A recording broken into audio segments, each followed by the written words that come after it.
Hello again, Yugioh, it's Emma Blaze 10 here, again with another top 10 favourite series, and this time it's going to be on spell cards, and I do hope you guys enjoy. Now, it's taken me a long time to pick these ones because with spell cards, because there's so many and I've used so many varieties of spell cards in all of my decks combined and everything, it was very difficult to choose what ones I really liked, but a lot of them are generally what I would say are staples for most decks, I would say, but there's also one or two personal favourites that I've used over the years and have tried out, tested out and everything, and this is my list that I've got at the moment, so I hope you guys enjoy. So here we go. In at number 10, Future Fusion, the spell card that got Chaos Dragons nerfed a few years ago.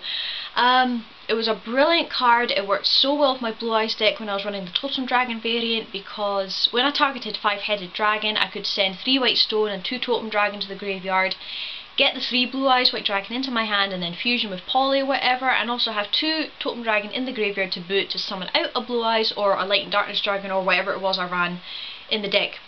Excuse me, in the deck variants back then. Really good. Downside is you have to wait 2 turns, so if it gets destroyed then obviously you don't get your fusion monster, but the thing was, you know, it didn't really matter if you didn't get the fusion monster. The fact was it was just a massive foolish burial to send all materials to the graveyard you needed, and then when the Chaos Dragon deck came into play, this really abused the power of the Chaos Dragons, which eventually led it to being banned and really badly nerfing the Chaos Dragons to such an extent.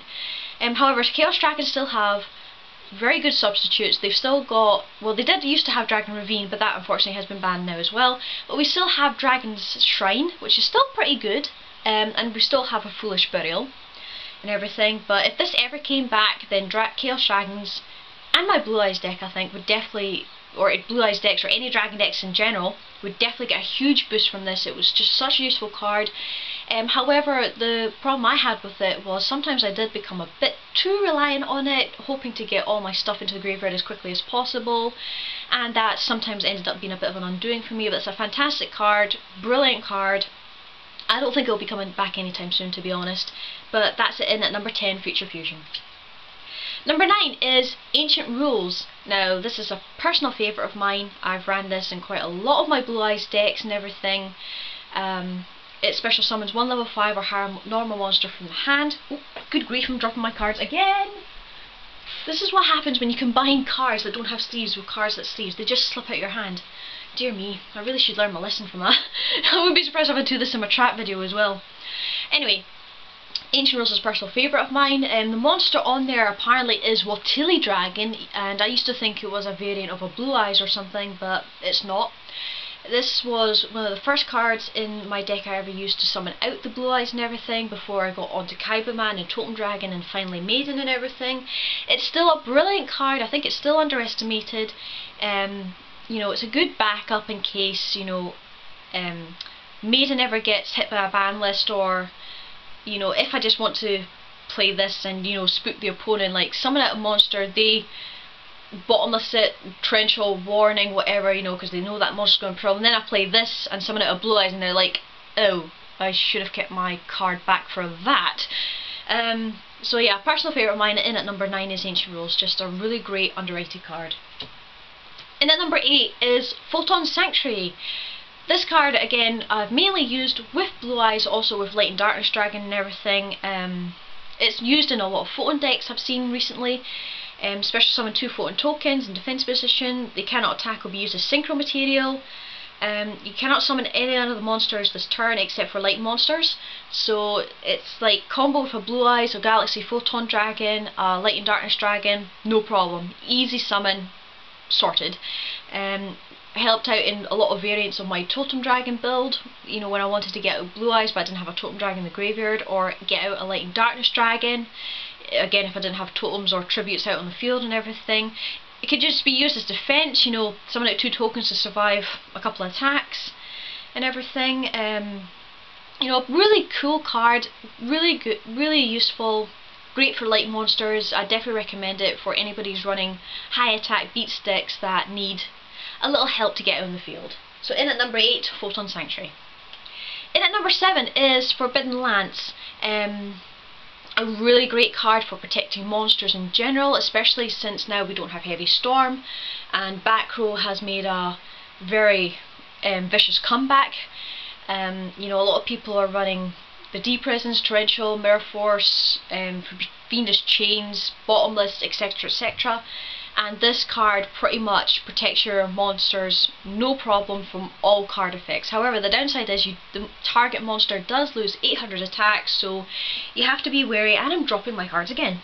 Right, I'm going to put the cards down there so that way I don't drop them. There we go, sorted.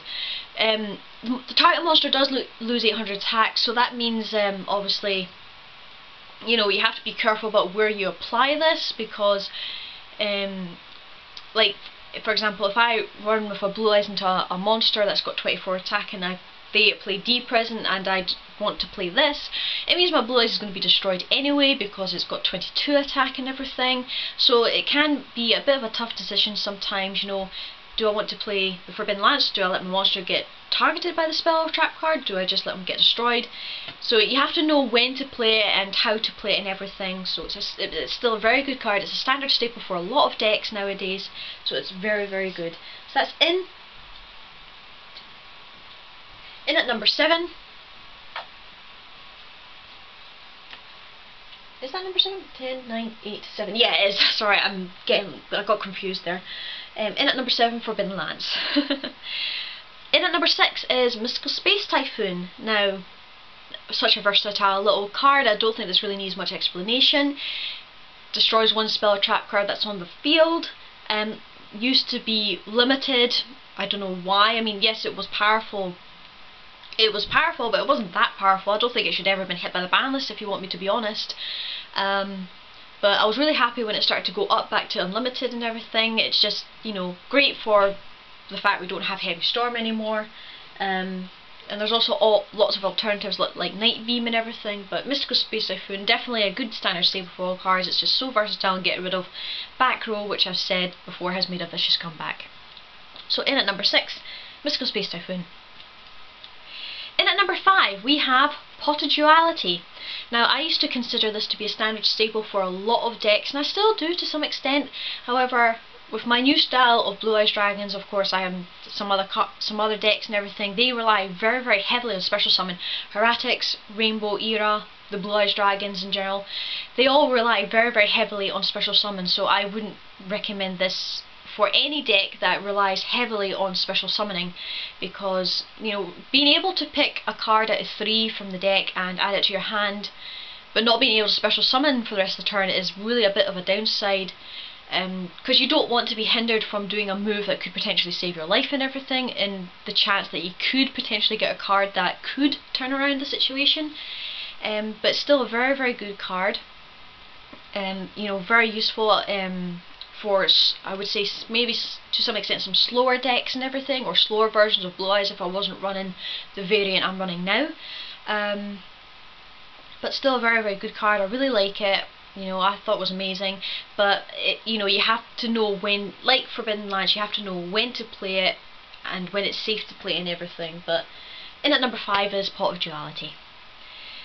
In at number 4 is Book of Moon. Again, a staple for most decks and everything. I mean, it's like MST, it doesn't really need that much explanation. It's just such a good card. A quick play spell that flips down monsters into face down defense position, protects your monsters, stops your opponent's monsters from attacking, or stops their effects going off in some cases, etc, etc.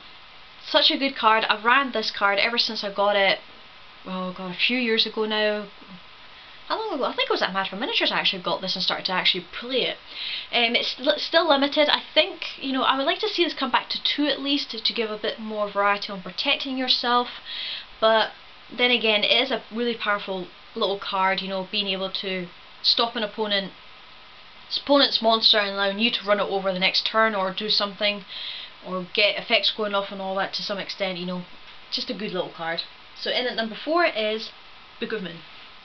And then number 3 is Dark Hole, another staple, but such a really awesome card. It was awesome when this came off the ban list, because back then when this first came off the ban list, a lot of people were crying out for a spell card that could clear the board of all the massive swarm that was happening and everything, and this is what we got. Now, it destroys all monsters on the field, so you have to be careful when you play it, you know, but you only play it in desperate situations if you know you have to get rid of the opponent's monsters, but a lot of the time you can easily play this to your own advantage and overwhelm the opponent that way. So again, doesn't need much explanation, still a really good card, pretty awesome. In at number 3, Dark Hole. In at number 2, Silver's Cry. An amazing artwork card. As I said, I think the artwork of this card is probably one of the best I have ever seen. I mean, a silver dragon or a blue eyes relative on top of a mountain crying out for its brethren. I mean, just the picture of that in your head is just pretty awesome, I'm not gonna lie. Okay, target one dragon type normal monster in your graveyard, special summon that target, you can only activate one Silver's Cry per turn. So quick play monster born for normal dragon type monsters, no questions about it. Really good.